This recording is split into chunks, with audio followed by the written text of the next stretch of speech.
रामलाल और जानकी देवी की इकलौती बेटी थी, चंचल। चंचल अब शादी के लायक हो चुकी थी। जानकी, मैं सोच रहा हूँ कि अब कोई छोटा परिवार देखकर चंचल की शादी करवा देते हैं। जी हाँ, आपने बिल्कुल सही सोचा। हमारा छोटा परिवार है और चंचल को अब छोटे परिवार की आदत हो गई है। ज्यादा बड़ा परिवार रहा तो चंचल एडजस्ट नहीं कर पाएगी।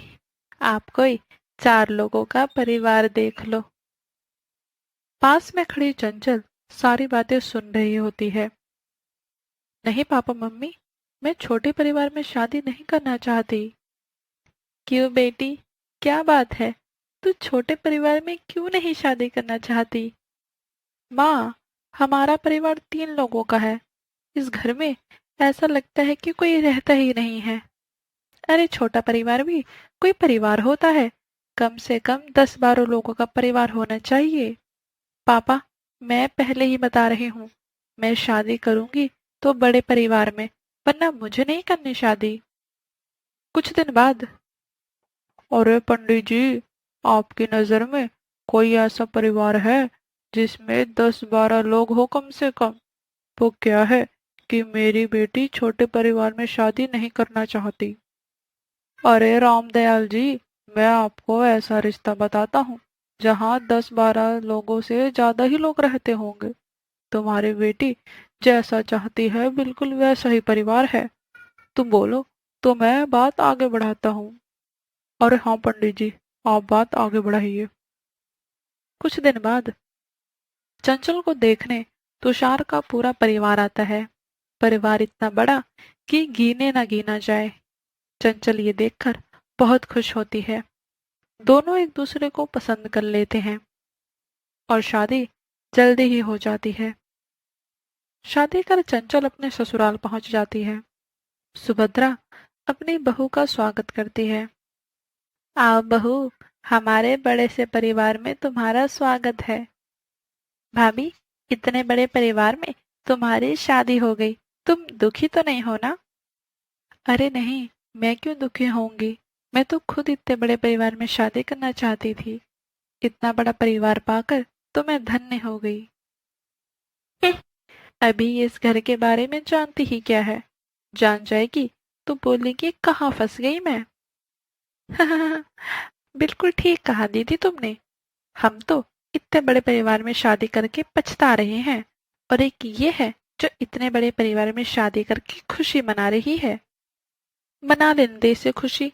ये खुशी ज्यादा दिन नहीं रहने वाली। अगले दिन, आज चंचल की पहली रसोई होती है। आज मैं पहली रसोई में ऐसा खाना बनाऊंगी कि सब उंगलियां ही चाटते रह जाएंगी। चंचल बहुत तरीके के पूरी पकवान बनाती है। आलू मटर की सब्जी, पनीर की सब्जी, छोले, कढ़ी, नान, पूड़ी, पकोड़े और बहुत कुछ। चंचल ने सबके लिए खाना लगाया। खाने के टेबल पर बैठे सब लोगों को खाना देखकर गुस्सा आ गया। अरे बहू, ये क्या बनाया है तूने? क्या हुआ माँ जी? कुछ कमी है क्या? कमी पूछती है? अरे तूने बनाया ही क्या है? माँ जी, सब कुछ तो बनाया है मैंने। अरे लेकिन रोटी कहाँ है? माँ जी, रोटी तो नहीं बनाया मैंने। नहीं बनाया तो बना कर ला। हाँ भाभी, आपको पता नहीं है क्या कि हम रोटी के बिना कुछ नहीं खा सकते।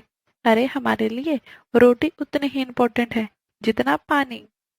अब पता चलेगा महारानी को इतने बड़े घर में शादी करने का नतीजा। हाँ, बिल्कुल ठीक कहा दीदी आपने। चंचल रोटी बनाने लगती है।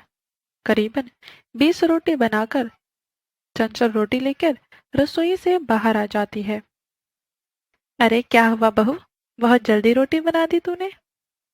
हाँ माँ जी, मैंने पूरी 20 रोटी बनाई है। क्या कहा तूने? 20 रोटी बनाई है? अरे 20 रोटी तो बस 4 लोग ही खा पाएंगे।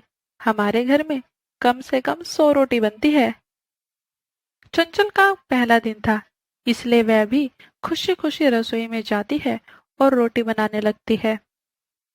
शाम को, माँ जी, आज खाने में क्या बनाना है? बहू, इस टाइम तू दाल रोटी बना ले। चंचल रोटी का नाम सुनकर घबरा जाती है। माँ जी, अभी सुबह ही तो सबने रोटी खाई है, क्यों न इस टाइम मैं दाल चावल बना दूं? ना बाबा ना, हमारे घर में दोनों टाइम बस रोटी ही खाते हैं। तुम्हें रोटी बनाने में कोई दिक्कत है क्या? अरे हाँ, तुम तो कल बोल रही थी कि इतना बड़ा परिवार पाकर तो मैं धन्य हो गई। अब क्या हुआ? नहीं, कुछ नहीं, मैं अभी बना देती हूँ।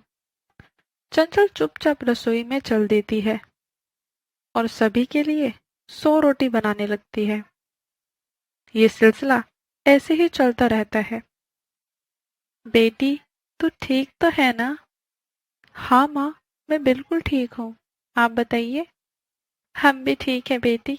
अच्छा, ये बता, तू ससुराल में खुश तो है ना? वो क्या है कि तुझे छोटे परिवार में रहने की आदत है और अचानक से तू इतने बड़े परिवार में चली गई। तुझे कोई दिक्कत तो नहीं है ना बेटी? नहीं माँ, मुझे कोई दिक्कत नहीं है, लेकिन इस घर में सब बस रोटी ही खाते हैं। हर टाइम इन्हें बस रोटी ही चाहिए होती है, चाहे सुबह हो या शाम।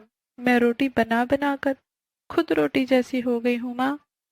बेटी, हमने तो बोला ही था कि छोटा परिवार सुखी परिवार होता है, लेकिन तूने ही बोला कि नहीं, मुझे बड़े परिवार में शादी करनी है।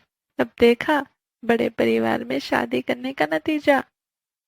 ऐसे ही एक दिन, तुषार जी, आपके परिवार में कोई चावल क्यों नहीं खाता है? मैं रोटी बना बना कर थक गई हूँ। चंचल, मेरी माँ ने शुरू से ही हमें बस रोटियां ही खिलाई हैं। इस वजह से हमें चावल खाने की कभी आदत ही नहीं हुई। चंचल ने ये तुषार से इसलिए कहा ताकि वह इस समस्या का कोई निवारण करे, लेकिन तुषार ने भी इस मामले में अपना पल्ला झाड़ दिया। फिर ऐसे ही एक रोज चंचल रोटी बना रही होती है। रोटी बनाते बनाते उसे अचानक से चक्कर आ जाता है और वह वहीं जमीन पर गिर जाती है। क्या हुआ डॉक्टर? मेरी वाइफ ठीक तो है ना? क्या ये ज्यादा समय खड़े होकर गुजारती हैं?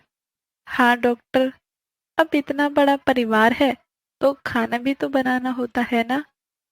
देखिए, इसी वजह से इन्हें चक्कर आया है। अगर ऐसे ही ये अपना ज्यादा समय किचन में बिताएंगी तो इन्हें जल्दी हॉस्पिटल में एडमिट कराने की नौबत आ जाएगी। अब से इस घर में एक टाइम रोटी बनेगी और एक टाइम चावल। मुझे इस बारे में कोई बहस नहीं करनी। हाँ बेटा, ठीक कहा तूने। मुझे माफ कर दे चंचल बहू। मैंने तो ये सोचा ही नहीं कि तू इतनी देर खड़े होकर गर्मी में कैसे खाना बनाती होगी। अब से पूजा बहू और शालू बहू, तुम दोनों भी चंचल बहू के साथ खाना बनवाओगी। और हाँ, सभी सुबह रोटी खाएंगे और शाम को चावल।